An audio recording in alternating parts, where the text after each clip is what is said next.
আল-আবিদুন মুমিনদের 10 নম্বর বৈশিষ্ট্য হলো তারা ইবাদতকারী হবে। কি হবে? ইবাদতকারী হবে। আল্লাহ রাব্বুল আলামিন মানুষকে সৃষ্টি করেছেন ইবাদত করার জন্য। আল্লাহ বলেন, মা খালাকুতুল জিন্না ওয়াল ইনসা ইল্লা লিয়াবুদুন। আল্লাহ রাব্বুল আলামিন মানুষ আর জিন জাতিকে কেবলমাত্র শুধুমাত্র একমাত্র তার গোলামি করার জন্য, ইবাদত করার জন্য সৃষ্টি করেছে। আমার ভাইরা, কিন্তু আমরা ইবাদত না করে দুনিয়ার মোহে পড়ে গেছি। আল্লাহ রাব্বুল আলামিন বলেন, ইয়া আইয়ুহাল্লাযীনা আমানু লা তুলহিকুম আমওয়ালুকুম ওয়ালা أولادكم عن ذكر الله ومن يفعل ذلك فأولئك هم الخاسرون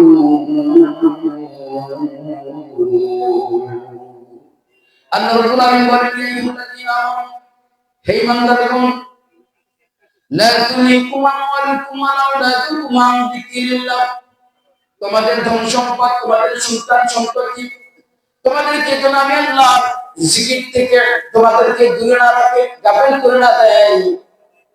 ওমাইয়া ফারদালিকা, যদি তোমরা গাফেল হয়ে যাও, ওমাইয়া ফারদালিকা ফাউলাইকা হুমুল খাসিরুন, তাহলে তোমরাই ক্ষতিগ্রস্ত হয়ে যাবে। আমার ভাই, তাহলে আল্লাহ রাব্বুল আলামিন আমাকে আপনাকে কি করেছেন? সৃষ্টি করেছেন তার ইবাদত করার জন্য, কিন্তু আমরা ইবাদত না করে দুনিয়ার মোহে পড়েছি। কথা ঠিক কিনা? আল্লাহ রাব্বুল আলামিন অন্য জায়গায় বলেন, কোন কোন জিনিস আমাকে আপনাদের পাগল বানিয়েছে? আল্লাহ বলছেন, যুয়িনা লিন-নাসি হুব্বুশ শাহাওয়াতি মিনান নিসাই والبنين والقناطر المقنطرة من الذهب والفضة والخيل المسومة والأنعام والحرث، ذلك متاع الحياة الدنيا والله عنده حسن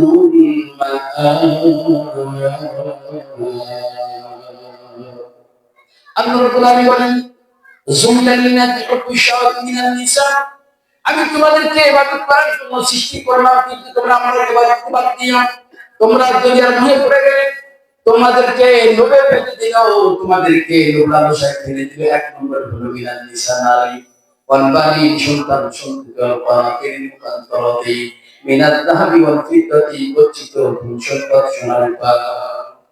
সোনা রূপা, ধন সম্পদ, এইগুলো আমাদের কি করেছে? পাগল বানিয়েছে। এইগুলো মোহে পড়ে গেছি, খেলতে মানুষের ঘুম ঘোরা। অথচ আল্লাহ রাব্বুল আলামিন বলছেন, আল্লাহু ইনদাহু হুসনুল মাআব, এইগুলোর চাইতে আমি আল্লাহর কাছে তোমাদের জন্য অনেক বড় জিনিস রয়েছে, এর চাইতে অনেক কিছু রয়েছে। দুনিয়ার এইগুলো তো তোমাদের জন্য, এইগুলো দুনিয়ার লোকরা সেটা একেবারে তুচ্ছ। এর চাইতে অনেক বড় জিনিস আমি আল্লাহ রাব্বুল আলামিন তোমাদের জন্য রেখে দিয়েছি। সুবহানাল্লাহ। কিন্তু আমরা সেই আল্লাহ পাকের গোলামি বাদ দিয়ে দুনিয়ার ধন সম্পদের মোহে পড়ে গিয়েছি।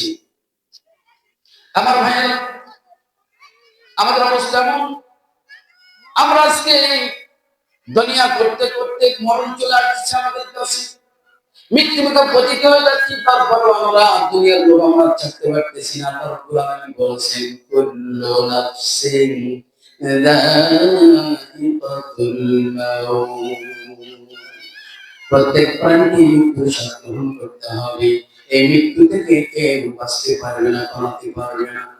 আল্লাহ রাব্বুল আলামিন বলেন, আইনামা তাকুনু ইদরিকুমুল মাউত ওয়ালাউ কুনতুম ফি বুরুজিন মুশাইয়্যাদা।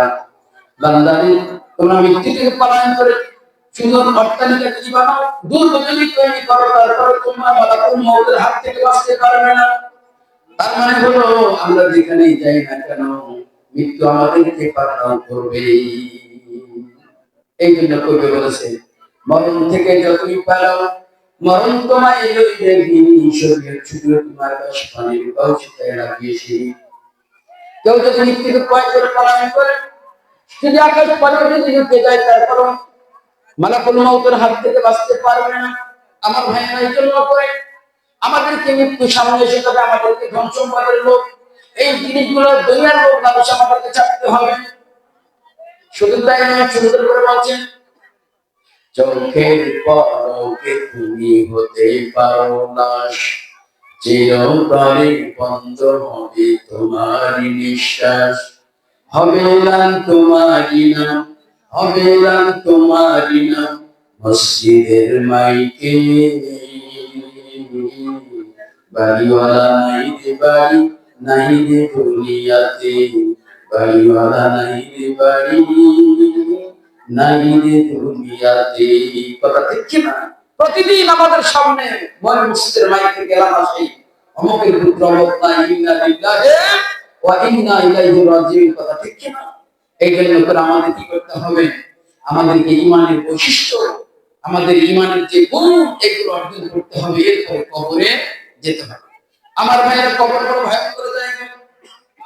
বিশ্বনবী বলেছেন, কবর কার জন্য জান্নাতের টুকরা, না হয় কার জন্য হবে জাহান্নামের গর্ত। আজকে আমরা যদি মুমিনের গুণাবলী, মুমিনের বৈশিষ্ট্য অর্জন করে যদি কবরে যদি যেতে না পারি, তাহলে আমার আপনার জন্য কবরটা অত্যন্ত ভয়ঙ্কর হয়ে যাবে, অত্যন্ত কষ্টদায়ক হয়ে যেতে হবে। এই জন্য মালাকুল মউত আসার আগেই আমাদেরকে কবরের সামানগুলো নেকি অর্জন করে কবরে যেতে হবে। এই জন্য করে আসুন আমরা আমাদের যে মুমিনের গুণাবলী, যে গুণ, যে বৈশিষ্ট্য, এই বৈশিষ্ট্য অর্জন করে আমরা এই জগৎ থেকে মালাকুল মউতের মাধ্যমে যে কবর দিয়ে আমরা হাসরের ময়দানে পৌঁছে যাব। আমরা যদি মুমিনের গুণাবলী অর্জন করতে পারি, আল্লাহ রাব্বুল আলামিন বিশাল বড় জান্নাতের মালিক বানায় দিবেন। বলেন সুবহানাল্লাহ। আল্লাহ বলেন, ওয়াসারিউ ইলা মাগফিরাতিন মির রাব্বিকুম ওয়া জান্নাতিন আরদুহাস সামাওয়াতি ওয়াল আরদ উ'ইদ্দাত লিল মুত্তাকিন।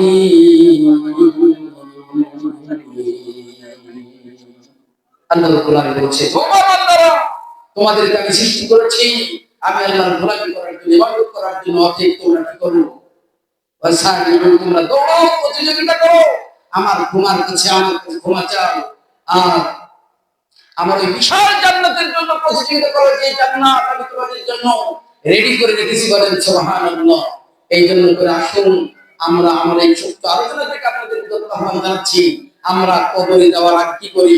মুমিনের বৈশিষ্ট্যগুলো, গুণাবলীগুলো অর্জন করে আমরা কি কবরের যাত্রী হই। কারণ কবর অত্যন্ত ভয়ঙ্কর, কবর কাউকে কি ছাড়বে না। কথা ঠিক কিনা? এই জন্য আসুন আমরা আমাদের এখান থেকে উপযুক্ত পরিমাণ নেকি নিয়ে কবরে যেতে পারি। কবরে যাওয়ার পরে যেন আমরা সেখানে আমাদের জন্য কবরটা প্রশস্ত হয়ে যায়, আমাদের জন্য কবরটা কি জান্নাতের টুকরা হয়ে যায়। আল্লাহ আমাদের সকলকে এই দুনিয়া থেকে আমাদেরকে এই মুমিনের গুণাবলী, মুমিনের বৈশিষ্ট্য অর্জন করে কবরে যাওয়ার তৌফিক দান করুন। আমরা সকলে আমিন।